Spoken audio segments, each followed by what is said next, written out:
Hello विद्यार्थियों, NDC educational online platform पर एक बार फिर से आपका स्वागत है। हम यहाँ पे भारत के भौतिक प्रदेशों के बारे में अध्ययन कर रहे थे, जिसमें हमने 4 प्रमुख भौतिक प्रदेशों के बारे में अध्ययन कर लिया था। यहाँ पर हम समुद्र तटीय मैदान के बारे में अध्ययन करेंगे। देखो, भारत की जो अंतर्राष्ट्रीय सीमा के बारे में हमने अध्ययन किया था, उनमें से जो समुद्र तटीय सीमा की जो लंबाई है, समुद्र तटीय सीमा की लंबाई की अगर हम बात करते हैं तो समुद्र तटीय सीमा की जो कुल लंबाई है 6100 किलोमीटर है, वो मुख्य भूमि की है। भारत की जो मुख्य भूमि है उसकी लंबाई कितनी है तटीय सीमा की? 6100 किलोमीटर। और 1416.5 किलोमीटर है वो तटीय जो मैदान है, यानी कि द्वीप समूह उनकी है, द्वीप समूह की है। इस प्रकार टोटल जो लंबाई है वो है 7516.5 किलोमीटर। यहाँ पर हम भारत के समुद्र तटीय मैदान की बात करते हैं तो समुद्र तटीय जो मैदान है इसके बारे में हम अध्ययन करेंगे। समुद्र तटीय मैदान है, इसका भारत के विदेशी व्यापार में विशेष महत्व है, क्योंकि भारत का जो विदेशी व्यापार किया जाता है उसका लगभग 70% विदेशी व्यापार है वो समुद्री मार्गों के माध्यम से किया जाता है। 70% विदेशी व्यापार किसके माध्यम से किया जाता है? समुद्री मार्गों से किया जाता है। तो यहाँ पर हम समुद्र तटीय मैदानों के बारे में अध्ययन करेंगे। तो भारत की मुख्य भूमि और भौतिक प्रदेश हैं उनके बारे में हम अध्ययन कर चुके हैं। अब हम यहाँ पर अध्ययन करेंगे समुद्र तटीय मैदान के बारे में। समुद्र तटीय मैदान की अगर हम बात करते हैं तो भारतीय जो प्रायद्वीप है, यानी कि भारतीय प्रायद्वीप की अगर हम बात करते हैं तो यहाँ पर गुजरात का जो सौराष्ट्र तट है, यहाँ से प्रारंभ होकर गई,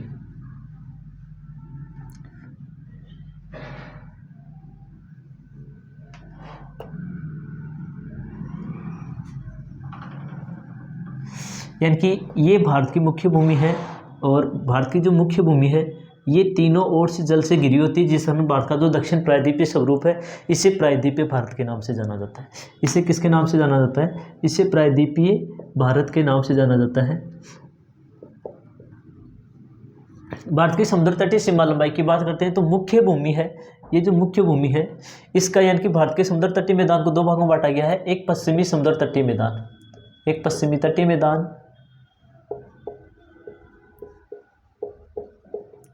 और दूसरा है पूर्वी तटीय मैदान।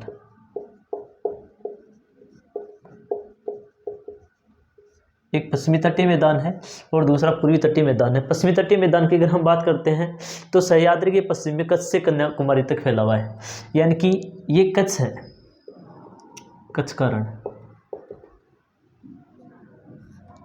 और यहाँ पर है कन्याकुमारी। तो यानी कि पश्चिम जो तटीय मैदान है, पश्चिम तटीय मैदान का विस्तार कहाँ से कहाँ तक है? कच्छ के रण से, यानी कि कच्छ का जो रण है, कच्छ के रण से कन्याकुमारी तक, कच्छ के रण से कन्याकुमारी तक इसका विस्तार है। इसके बाद में अगर हम बात करते हैं, कच्छ एक द्वीप है, कच्छ मुख्य स्थल के मध्य कच्छ की खाड़ी है, यानी कि ये कच्छ है, यहाँ पर जो खाड़ी है ये खाड़ी कौन सी है? ये कच्छ की खाड़ी है। इसके बाद में समुद्र तटीय मैदान की अगर हम बात करते हैं तो मुंबई के उत्तर में कच्छ, प्रायद्वीप, काठियावाड़ व गुजरात का मैदान है, यानी कि ये जो क्षेत्र है इसे सौराष्ट्र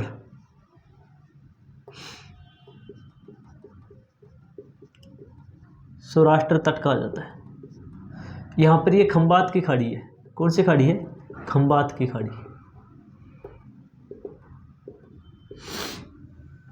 विश्व में अगर हम ज्वार भाटा की बात करते हैं, ज्वार भाटा, तो विश्व में ज्वार भाटा है वो सबसे ऊंचा ज्वार भाटा है, वो कहाँ पे आता है? सबसे ऊंचा ज्वार वो फंडी की खाड़ी में आता है।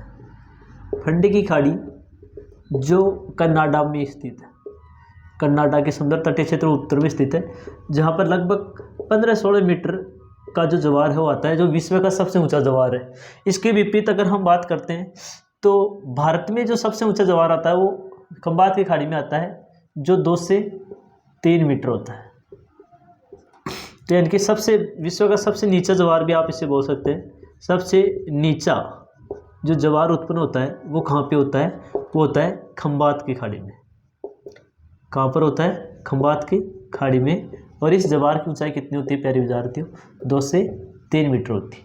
इसके बाद में हम बात करते हैं गुजरात से गोवा तक का जो तट है इसे कोंकण तट कहा जाता है। ये गुजरात है और यहाँ पे महाराष्ट्र राज्य, महाराष्ट्र राज्य के बाद में यहाँ पर एक छोटा सा राज्य है, वो राज्य है गोवा।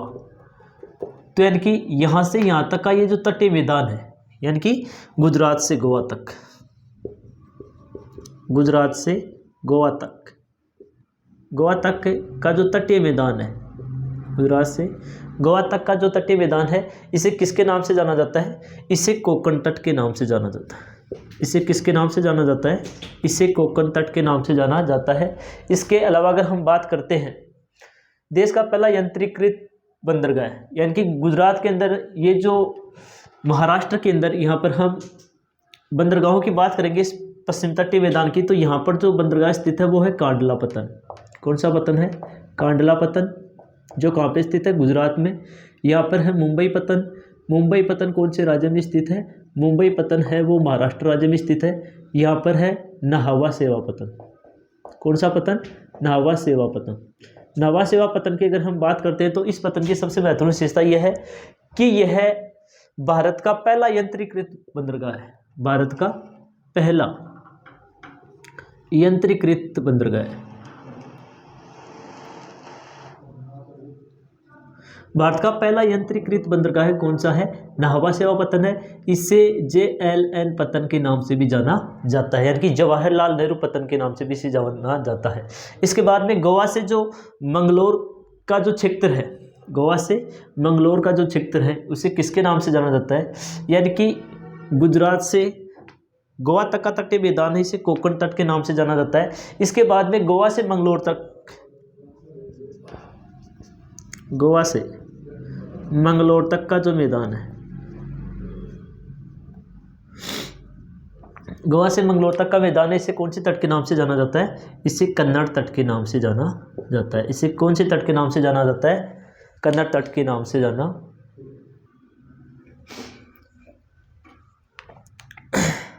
इसके बाद में अगर हम बात करते हैं तो यानी कि इस पर स्थित प्रमुख पतन की बात करते हैं तो जैसे मंगलोर पतन है, ये कहाँ पे स्थित है? मंगलोर पतन है वो कर्नाटक में स्थित है। कौन से राज्य में स्थित है? कर्नाटक में स्थित है। ऐसे यहाँ पर गोवा में स्थित जो प्रमुख पतन है वो है मार्मागांव पतन। कौन सा पतन है? मार्मागांव पतन। इसके बाद में हम बात करते हैं आगे की तरफ। आगे की तरफ अगर हम बात करते हैं तो इस तट के अनेक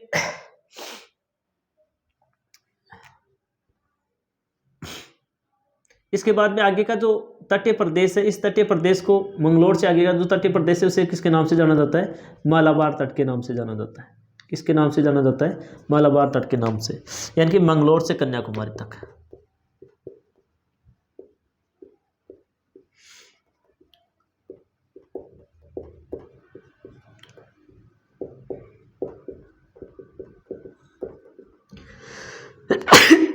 किसके नाम से जाना जाता है? मालाबार तट के नाम से जाना जाता है। तो गुजरात से गोवा का तट का तटीय मैदान कोंकण तट, गोवा से मंगलोर का कन्नड़ तट, मंगलोर से कन्याकुमारी तक का जो भाग है वो मालाबार तट के नाम से जाना जाता है। ऐसे ही गुजरात का जो सुंदर तटीय क्षेत्र है उसे सौराष्ट्र तट के नाम से जाना जाता है। प्रमुख बंदरगाहों में कांडला पतन है, मुंबई पतन है, नाहवा सेवा पतन है जो भारत का पहला यंत्रीकृत बंदरगाह है जिसे जवाहरलाल नेहरू पतन के नाम से भी जाना जाता है। गोवा का मार्मागांव पतन है, मंगलोर का कर्नाटक, मैंगलोर पतन है वो कर्नाटक में है, और केरल में स्थित जो कोचीन पतन है वो भी इसी सुंदर तटीय मैदान में स्थित है। अब सबसे महत्वपूर्ण बात यह है कि जो पश्चिमी तटीय मैदान है यहाँ पर कुछ झीलें पाए जाते हैं, खारे एवं मीठे पानी के मिश्रण वाली झीलें पाए जाते हैं जिन्हें कयाल कहा जाता है। क्या कहा जाता है? कयाल कहा जाता है। इन कयालों की अगर हम बात करते हैं तो लेगून झील वेवनाथ कयाल केरल में स्थित है। इसके अलावा देखा जाए तो वेवनाथ कयाल के सामने ही वेलिंगटन द्वीप है वो स्थित है। कोचीन पतन की अगर हम बात करते हैं तो कोचीन पतन है वो भी एक कयाल पर, एक पुनामदा कयाल के मुहाने पर स्थित है।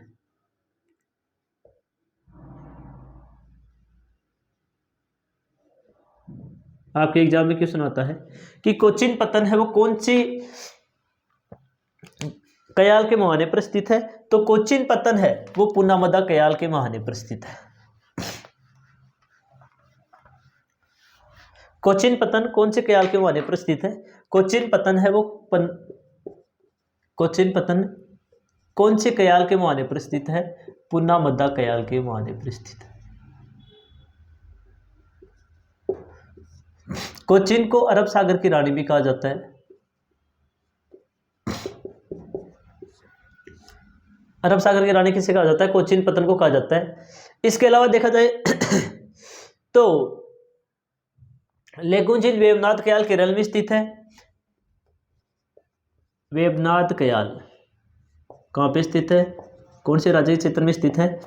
केरल राज्य के स्थित है, जिस पर कौन सा द्वीप स्थित है? वेलिंगटन द्वीप स्थित है। कौन सा द्वीप स्थित है? वेलिंगटन द्वीप स्थित है। तो ऐसी स्थिति में वेलिंगटन द्वीप कौन सी कयाल के मुहाने पर स्थित है? तो वो स्थित है कौन से कयाल के मुहाने पर? वेवनाथ कयाल के मुहाने पर। इसके अलावा अगर हम बात करते हैं तो केरल में हर वर्ष प्रसिद्ध नेहरू जो ट्रॉफी होती है वलामकाली नौकादौड़, वो कौन सी कयाल में होती है? पुन्नामदा कयाल में।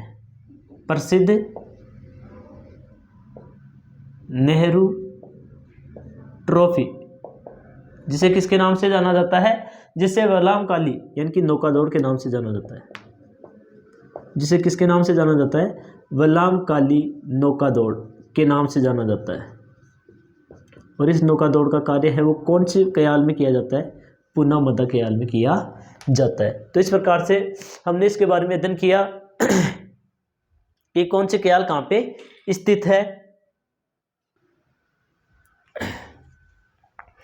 तो ये पश्चिमी तटीय मैदान था जिसके बारे में हमने अध्ययन किया। पश्चिम तट पर स्थित प्रमुख पत्तनों के बारे में अध्ययन किया। इसके अलावा हमने कहाँ से कहाँ तक के पत्तन को किसके नाम से जाना जाता है इसके बारे में भी हमने अध्ययन किया। पश्चिमी तट पर कौन कौन से राज्य स्थित हैं उनके बारे में भी अध्ययन किया। तो एक बार फिर से देख लेते हैं कि पश्चिम तट पर कौन कौन से राज्य स्थित हैं तथा इस तट को किस नाम से जाना जाता है उसके बारे में हम एक बार फिर से अध्ययन कर लेते हैं। तो यानी कि पश्चिमी तट पर स्थित प्रमुख बंदरगाहों की अगर हम बात करते हैं तो प्रमुख बंदरगाहें हैं। इन बंदरगाहों में प्रमुख रूप से पहला जो राज्य है वो है गुजरात। गुजरात के बाद में अगला राज्य है महाराष्ट्र। महाराष्ट्र के बाद में जो अगला राज्य है वो राज्य है गोवा। गोवा के बाद में अगला राज्य है कर्नाटक। कर्नाटक के बाद में अगला राज्य है केरल। यहाँ पर समुद्र तटीय मैदान के बारे में पूछा जाए तो गुजरात के चारों तरफ का क्षेत्र कौन सा तट कहलाता है? सौराष्ट्र तट। कौन सा तट कहलाता है? सौराष्ट्र तट कहलाता है। इसके बाद अगर हम बात करते हैं तो गुजरात से गोवा तक, गुजरात से गोवा तक का जो भाग है इसे किसके नाम से जानते हैं? इसे कोंकण तट के नाम से जानते हैं। इसे कौन से तट के नाम से जानते हैं? कोंकण तट के नाम से जानते हैं। इसके बाद में गोवा से जो मंगलोर तक का मैदान है इसको किसके नाम से जानते हैं? इसे कन्नड़ तट के नाम से जानते हैं। इसे कौन से तट के नाम से जानते हैं? कन्नड़ तट के नाम से जानते हैं। और फिर मंगलोर से कन्याकुमारी तक का जो मैदान है इसे किसके नाम से जानते हैं? इसे जानते हैं मालाबार तट के नाम से। किसके नाम से? मालाबार तट के नाम से। ये जो समुद्र की भूमि वाला क्षेत्र है इसे किसके नाम से जानते हैं? अरब सागर के नाम से। किसके नाम से जानते हैं? अरब सागर के नाम से। नीचे की तरफ कौन सा महासागर है? हिंद महासागर है। इसके हम पूर्व की ओर जाएंगे तो यहाँ पर कौन सी खाड़ी है? यहाँ पर बंगाल की खाड़ी है। यहाँ पर कौन सी खाड़ी है? यहाँ पर बंगाल की खाड़ी है। अब हम पूर्वी समुद्र तटीय मैदान है उसके प्रमुख जो विशेषताएं हैं उनके बारे में अध्ययन करेंगे। तो सबसे पहले तो पश्चिम तटीय मैदान की अगर हम बात करते हैं तो पश्चिम तटीय मैदान है ये कहाँ से कहाँ के मध्य फैला हुआ है? तो ये उत्तर में कोलकाता के हुगली बंदरगाह से यानी कि पश्चिम बंगाल में कोलकाता का जो हुगली बंदरगाह है वहाँ से लेकर के कन्याकुमारी तक फैला हुआ है। इस पर स्थित प्रमुख राज्यों की बात करते हैं तो यहाँ पर है पश्चिम बंगाल। पश्चिम बंगाल के बाद में अगला जो राज्य है वो है ओडिशा। ओडिशा के बाद में अगला राज्य है वो है आंध्र प्रदेश। और आंध्र प्रदेश के बाद में अगला जो राज्य है वो राज्य कौन सा है? तमिलनाडु।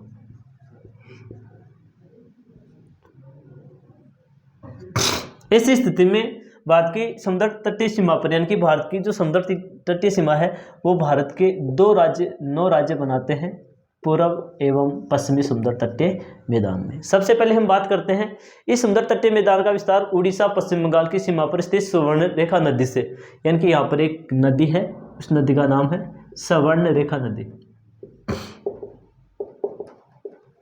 कौन से 2 राज्यों की सीमा पर है? पश्चिम बंगाल और पश्चिम बंगाल और उड़ीसा की सीमा पर स्थित कौन सी नदी? सवर्ण रेखा नदी है। उसके मुहाने से लेकर के कन्याकुमारी तक का ये जो भाग है इसे कौन से मैदान के नाम से जाना जाता है? इसे पूर्वी तटीय मैदान के नाम से जाना जाता है। इस मैदान की प्रमुख नदियों की बात करते हैं तो महानदी, गोदावरी, कृष्णा और कावेरी प्रमुख नदियां हैं। महानदी जो उड़ीसा में प्रभावित होती है, महानदी, गोदावरी, कृष्णा और कावेरी। यहाँ पे महानदी और कृष्णा नदियों के बीच उत्तरी सरकार तट है ना। महानदी के बाद में गोदावरी नदी, इसके बाद में कृष्णा नदी।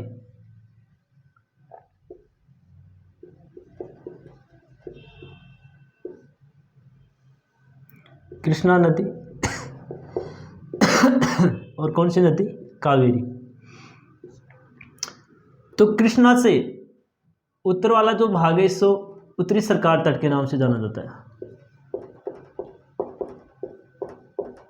इस समुद्र तटीय मैदान को किसके नाम से जाना जाता है? उत्तरी सरकार तट के नाम से जाना जाता है। यह उड़ीसा के समीप स्थित है जिस कारण इसे उत्कल तट या कलिंग तट भी कहा जाता है।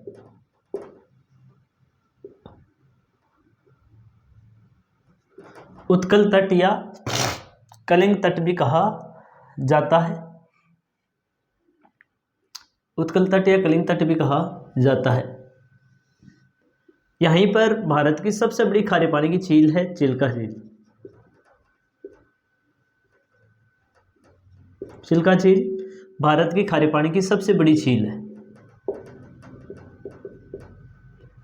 दूसरी खारे पानी की सबसे बड़ी झील कौन सी है? सांबर झील है। और सांबर झील है वो कौन से राज्य में है? राजस्थान में। सांबर झील कौन से राज्य में है? राजस्थान में। कौन से राज्य में स्थित है? राजस्थान में स्थित है। कृष्णा नदी से गोदावरी नदी तक के तट है वो गोलकुंडा तट कहलाता है। यानी कि उड़ीसा में यानी कि महानदी से गोदावरी तट किस नाम से जाना जाता है?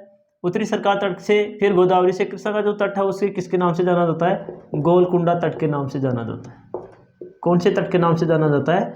गोलकुंडा तट है उसके नाम से जाना जाता है। इसके बाद में देखते हैं कृष्णा व कावेरी नदियों के बीच, कृष्णा और कावेरी नदियों के जो बीच वाला जो तट है उसे किसके नाम से जाना जाता है? इसे कोरोमंडल तट के नाम से जाना जाता है। इसे कौन से तट के नाम से जाना जाता है? इसे कोरोमंडल तट के नाम से जाना जाता है।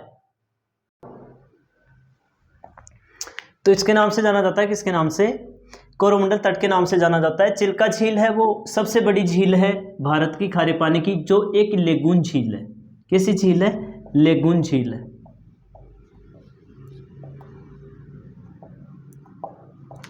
लेगून देखो, पश्चिमी तट पर जो झीलें पाई जाती हैं, पश्चिमी तट पर जो झीलें पाई जाती हैं उनको कयाल कहा जाता है। क्या कहा जाता है? कयाल कहा जाता है। और पूर्वी तट पर जो झीलें पाई जाती हैं उनको किस नाम से जाना जाता है? पूर्वी तट पर पाई जाने वाली झीलों को लेगून या पस्त जल कहा जाता है। इस जल का यानी कि इन झीलों की जल का उपयोग किसमें किया जाता है? नारियल व चावल की कृषि में किया जाता है। नारियल, चावल की कृषि व मत्स्य पालन में किया जाता है। मत्स्य पालन में किया जाता है। इसके अलावा देखते हैं तो पश्चिम बंगाल में जवारीय बंदरगाह कोलकाता है। देखो, गुजरात में जवारीय बंदरगाह कांडला है। कांडला पत्तन कैसा है? जवारीय बंदरगाह है। और बंगाल में जवारीय बंदरगाह है यानी कि पश्चिमी तट जवारीय बंदरगाह है।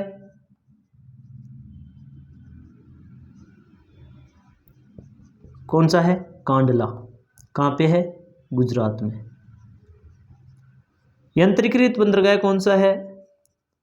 यंत्रीकृत बंदरगाह है तो वो कौन सा है? नाहवा सेवा। कहाँ पे है? महाराष्ट्र में। पूर्वी तट की बात करते हैं, पूर्वी तट पर तो जवारीय बंदरगाह कौन सा है? जवारीय बंदरगाह है कोलकाता। कौन से राज्य में स्थित है? पश्चिम बंगाल में। यंत्रीकृत जो बंदरगाह है वो कौन सा है? वो है पारादीप। और पारादीप जो बंदरगाह है वो कौन से राज्य में स्थित है? वो है ओडिशा राज्य में। कौन से राज्य में स्थित है? ओडिशा राज्य में। कर्नाटक तट को कन्नारा तट के नाम से भी जाना जाता है, यानी कि ये जो कर्नाटक तट है, इस कर्नाटक तट को कन्नारा तट भी कहा जाता है, यानी कि कर्नाटक का अपभ्रंश क्या है? कन्नारा तट है। इसके अलावा अगर हम बात करते हैं तो तमिलनाडु के तट को कोरोमंडल तट कहा जाता है। आंध्र प्रदेश का जो तट है इसे काकीनाडा तट भी कहा जाता है। आंध्र प्रदेश का जो तटीय क्षेत्र इसको किसके नाम से भी जाना जाता है? काकीनाडा तट के नाम से भी जाना जाता है। आंध्र प्रदेश का जो तटीय क्षेत्र इसे कौन से तट के नाम से जाना जाता है? काकीनाडा तट के नाम से भी जाना जाता है। उड़ीसा के आसपास वाले क्षेत्र को उत्कल तट के नाम से भी जाना जाता है। पश्चिम बंगाल का जो तट है उसे उत्तरी सरकार तट के नाम से जाना जाता है। इस प्रकार ये भारत के प्रमुख समुद्र तटीय मैदान थे जिसके बारे में हमने अध्ययन किया। इन्हें प्रमुख रूप से दो भागों में बांटा गया था, एक पूर्वी तटीय मैदान और दूसरा पश्चिम तटीय मैदान। अब इस तट पर स्थित जो प्रमुख बंदरगाहों की बात करते हैं तो पश्चिम बंगाल में स्थित कोलकाता पत्तन। पश्चिम बंगाल में कौन सा पत्तन है? कोलकाता पत्तन। उड़ीसा में कौन सा पत्तन है? पारादीप पत्तन। ऐसे ही आंध्र प्रदेश में स्थित पत्तन कौन सा है? विशाखापट्टनम। कौन सा पत्तन है? विशाखापट्टनम। ऐसे ही तमिलनाडु में स्थित पत्तन चेन्नई।